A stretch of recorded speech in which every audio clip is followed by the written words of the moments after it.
Good afternoon, traders. Russell Sandiford here for your weekly outlook for Easy Markets. Now, last week finished a bit of meandering trading there on Friday to cap off an interesting trading week. Dominated, of course, by two major things. One was the Donald Trump address to the UN, which was pretty savage in terms of his words towards the rocket man, of course, in North Korea. That did a little bit to hurt the sentiment there for the US dollar yen on Friday, but the biggest headline for the week, always the thumper dominating the sentiment, of course, is the US Fed. Last Thursday, the hawkish hold. What does a hawkish hold mean?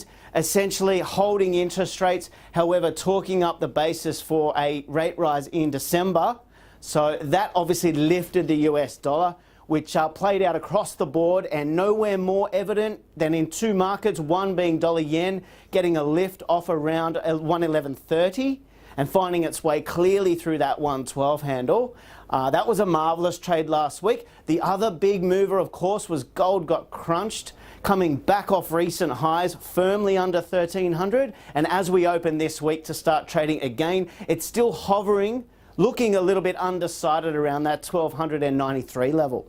Now, for me, what have we got this week? There's a lot of election hangover, obviously, in the market for the euro, with the German election on the weekend not being a resounding victory for Merkel, but in the coming days they will sort that out. Not too dissimilar to the New Zealand election, of course, on Saturday. Now, the Kiwi dollar is a bit soft to open this week so far. For mine, I think it will glue towards or be a magnet towards that 72.50 level.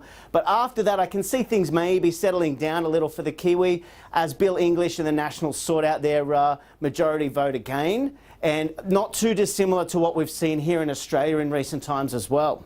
So where are the big opportunities this week? There's probably two of them. There's a lot of central bank speakers all throughout this week. Starting today, we will see the Bank of Japan. This could be the big one. The Bank of Japan, Kuroda, will speak around just after the London Open. He may announce a stimulus package, something in the region of 2 trillion yen for Japan. Now, that will be huge to soften the yen and to lift dollar yen. Now, that combined with no new headlines out of the North Korean issue, as well as last week's, obviously, the fire being put up the US dollar from the US Fed, should see dollar yen being our trade of the week. It is my trade of the week from a level at the moment around 112.30. I can see dollar yen taking a run to 114. Let's see how that plays out towards the end of the week.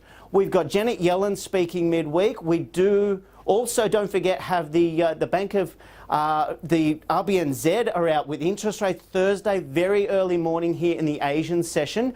Not expected to move on interest rates for the Kiwi, but a wild week again for the commodity currencies as well. What do I mean by that? The Aussie's just slipping just under that 80-cent handle and looking a tad undecided as well. But as well, one of the best trades I saw last week was the dollar CAD. On Friday, the Canadian CPI was a miss.